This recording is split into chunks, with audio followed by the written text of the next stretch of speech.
You've been watching CBS Sports, home of the...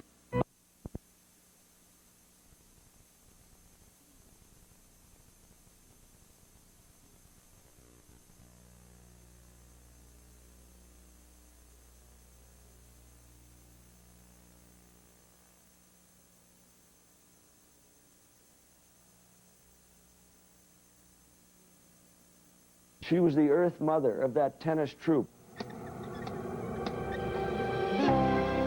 Billie Jean was born in 1943, the first of 2 children for Bill and Betty Moffett. Her father was a fireman, and along with her mother, encouraged athletics. I grew up in team sports. My younger brother, Randy Moffett, ended up being a very successful relief pitcher, and most of those years with the San Francisco Giants. And I did ask my mom and dad, I said, you know, I would love to have a career in sports, because that's really where my skills are. That's when my dad and my mom said, well, maybe tennis.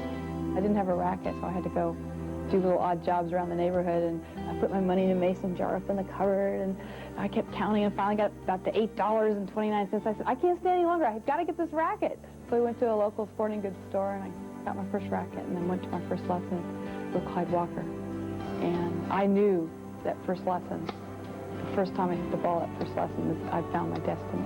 Eager to develop her own style, she was always compared to the woman who ultimately changed her game, Wimbledon champion Alice Marble. I eventually got to read The Road to Wimbledon, which was Alice Marble's autobiography.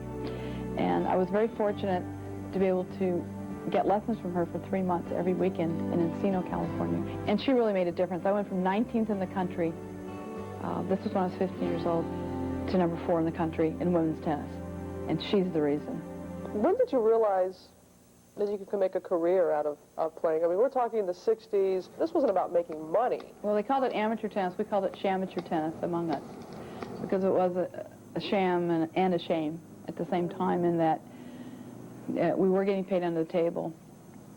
The same officials who created the rules for us had total control over us. They made the rules, and then they were also the people who actually broke the rules, because they owned the tournaments, and then they'd pay us under the table to come and play. It was a terrible life. I didn't like it, and I started speaking out against it. Did you get support from other players? The men squeezed us out. The male players particularly, would tell the promoters of tournaments, who were always men, who owned or promoted these tournaments, don't have the women anymore. Particularly when prize money came into being, they would say, the women don't draw anyway, we want all the money. And the players pushed me to be their leader. Followers choose leaders. Leaders don't choose followers. The players chose me and pushed me and cajoled me into being the spokesperson. We didn't want to be second-class citizens anymore.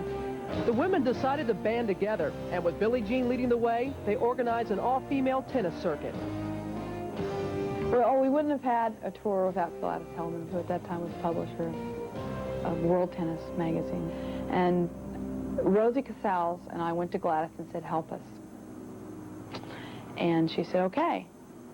So she went to Philip Morris. The idea turned out to be fashionable. By 1973, the tobacco company had already tapped the female market. This is the Slim cigarette made just for women, new Virginia Slims. The tour had its leader, its sponsor, and its name. But who would play? And then you had 9 of us who had the courage or stupidity. We didn't know which one at the time, but we knew what we wanted for our sport, and we said, okay, we're going to do it. No matter what happens, we're going to sign a $1 contract with Gladys Hellman. But that was the birth of women's professional tennis the way we know it today. You were very vocal. You were trying to get people to watch tennis, to be passionate about your sport. Then you had to go and perform. And if you didn't win... The gig was up. No, you have to win. You have to be number 1. People don't listen to you unless you're number 1. There's no question. Throughout her crusade, Billie Jean King remained a consistent and constant champion.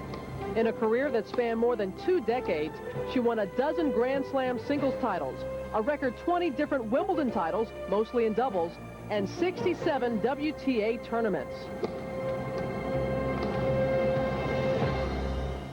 Tonight, coming up, Billie Jean King and Bobby Riggs, the match that made history. But in this panoramic scene, a happening. And later, a rare interview with Steffi Graf. And just realize